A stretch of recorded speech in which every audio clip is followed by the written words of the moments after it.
So we go on with the tarot cards, and we go on with number 4 and the number 5. And in number 4 we are in the realm of planet Jupiter. So this is very good. He is a lucky planet. You might wonder, because I didn't say it in the first video about the number 1 and the number 2, which planets they are associated with. And the number 1 is, or the aces, are associated with Pluto. But not in his dark meaning, so to say, but in his meaning as the core essence, as the source, as the core of things, the absolute core of something.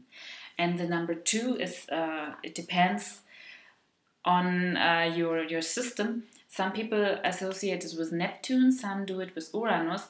To me, both are not so good. I don't know, but if you see at the cards, this is not much Neptune, this is not much Uranus. It is not dreamy, it is not chaotic, so I'm not sure if you can fit everything in the cards. Yeah, there are, this comes from esoterical orders like the Golden Dawn, and they try to match everything. They try to match the Kabbalistic system, they try to match astrology into the cards, they try to match, of course, European lore and so many things, and they did a great job in this time. This was like an explosion of knowledge. Of course, it was also a very interesting time. The pyramids in Egypt were found and all those things. This was very inspiring. We can't imagine this so much today because we have internet, we can know everything we want to. But it was a very, very interesting time in spirituality in Europe in general. But to my experience with some cards, it fits very, very good, this merging of systems.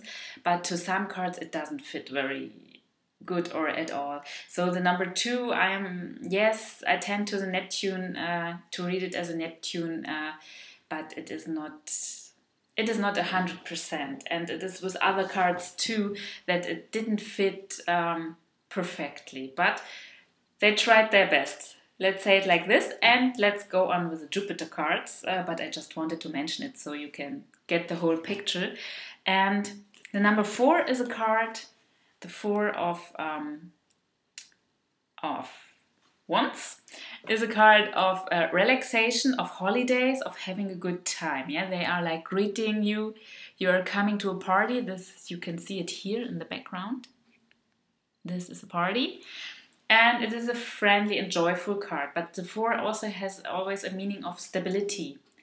Yeah, it is like happiness and fun and all those things, but in a very good way. It is not like partying too much or having a hangover, or it is something that makes your soul joyful and that gives you new energy. Yeah, we are here in the realm of Wands, so this is also about energy. And when we see the 4 of Cups, this is, for example, a card where the Jupiter energy, we remember 4 is Jupiter. This is linked to the Kabbalistic tree of life, I have to add, so you have the whole picture. And this is linked to having too much. You are so content, you just don't want anything else. But sometimes it's also, and in my experience this is very often the case, when people are thinking too much. Yeah, they get a new chance and they are thinking so much about it that they can't take it. Or in matters of love, it is often that they think they are not worthy, that they think they are too small, that they are not clever enough, or whatever. They think they are not worth what they get. So they tend to step back from it. Yeah, some people, they have so much bad things in their life, and especially in their childhood, that they can't take the good things because they are not used to them. This is very, very sad, but it applies to very many people. Yeah, and if you have a love reading, for example, or it is also in job, then in job it would be that people think they are not clever enough, and in love it would be that they are not like lovable enough. Yeah, and you have to encourage people who face this card. You really have to, because they are worth it and they can do it. Yeah.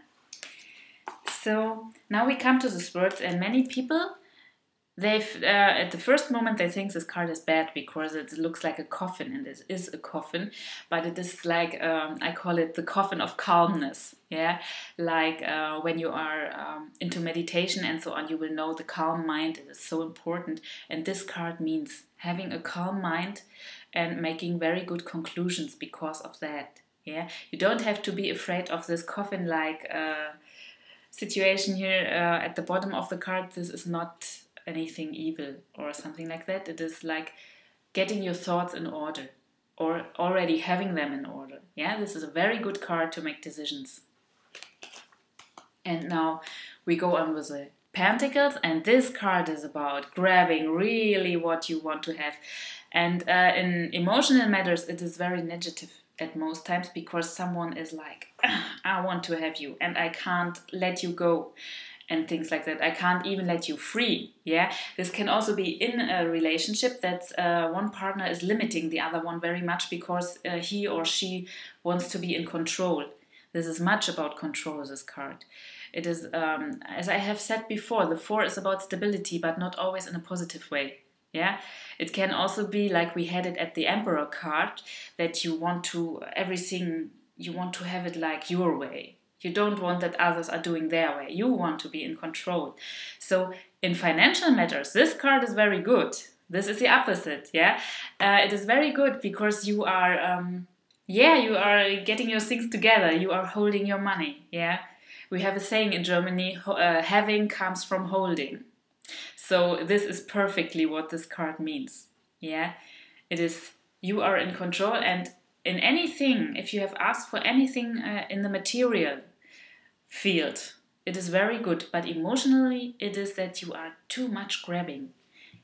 Yeah, it is, then you should be careful and relax more.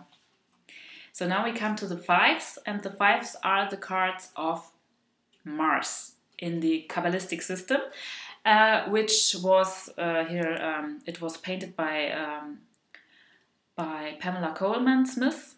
And she was in the Golden Dawn, and it was also Mr. Wade was of course involved in the making of this deck. So this is of course, the cards are like soaked in with all this Kabbalistic and astrological knowledge of the old orders at that time. So you can't let this beside. Yeah, of course you don't have to know everything. You don't have to be a big Kabbalist or something like that. But it is always good to know the sources, or like saying the roots where the tree grew from. Yeah, this is always a good thing.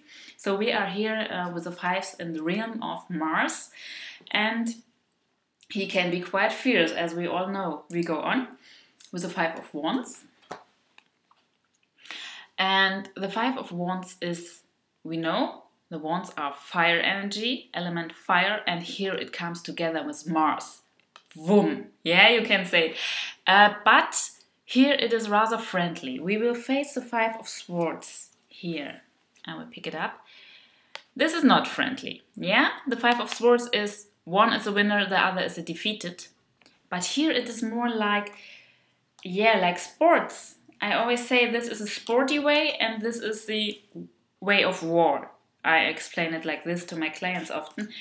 And this is more like competition. You know, you are, who is the stronger one of us? You are liking this fight. It is not a fight of life and death. It is not just black and white, so to say. It is, you are testing your strengths. You want to reach something. This is really, I always call this a sportive card, just to have an image, you know. And this is not a battle where you want to kill. This is a battle where you want to know, how much strength do I have? Where am I standing? Where am I ranking? And things like that, yeah? So this has almost a joyful undertone. Yeah. But before we are coming to the 5 of Wands, so to say, we are coming to the 5 of Cups, and this is a very melancholical card. It is very sad, but it also had new opportunities. You know, Mars is very fierce, and the Cups are very emotional, and this doesn't fit together well. Yes, so you have this tension in the cards.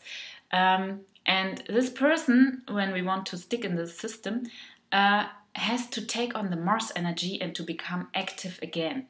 You know, you can see this directly on the cards. It is just a little bit encoded, so to say. Here we have the cups that are fallen. And this is why the person is so sad, because it has faced a loss. Yeah? But here in the back, these two cups, they are like the entrance to a new way. The person just had to turn around and to go through this way. So this is a very important fact about this card. Take your Mars energy, so to say, and become active and go away. You can't make it any better. You can't, yes, you can stay with this issue as long as you want, but you won't change anything. You have to go away from it. Yeah? This is a very, very direct card, so to say. It really gives you advice what you have to do, because anything else, it won't change anything, and you just will keep on longer with the negative issues. Yeah? So now we come to the Five of War, as I call it. And this card is about power plays. It is about struggles. It is about one is the winner, the other one is the defeated.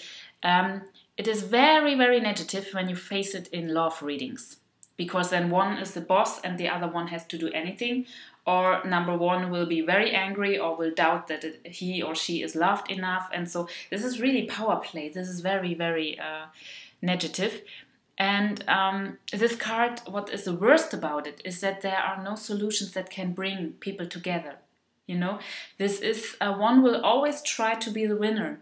And when there's a winner and a defeater, you are not at same eye level, so to say. So this card is really about struggles and about problems and situations where you just can't make it better.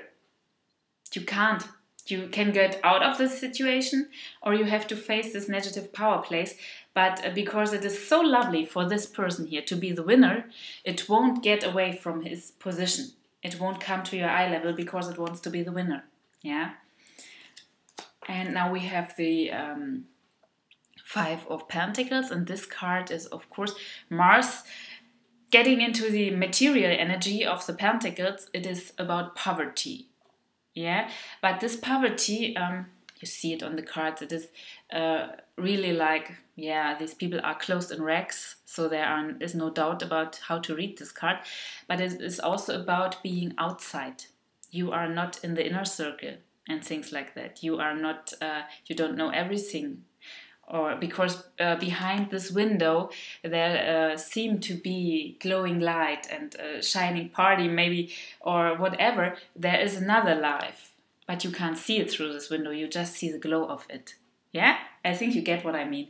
And this card is about two things. It is about poverty, and it is about being outside, not belonging to what was asked. Yeah, and poverty in this case, of course, you think about financial things, but it is also about emotional poverty. So if you have asked in a reading for matters of love, then it means that a couple, for example, is poor in this way emotionally. Yeah, this can even happen to people who are just right guys, who are not wrong, but they have these like emotional wounds, things that make it very difficult for them to take on positive things. Yeah, this is often it is very moving when this card appears. It is not just it is not like people are evil or they are cheaters or whatever. They are just emotionally poor, so to say, and it is very difficult for them to take on. Really, to take on feelings. And this can even happen to people. They are at the outside, they are successful and they are people who really get it together, but in emotional things this can be very, very different. So never let yourself be blinded by what a person appears to be. Yeah, and when this card shows up, it is most often that there is a kind of poverty in the widest sense of the word.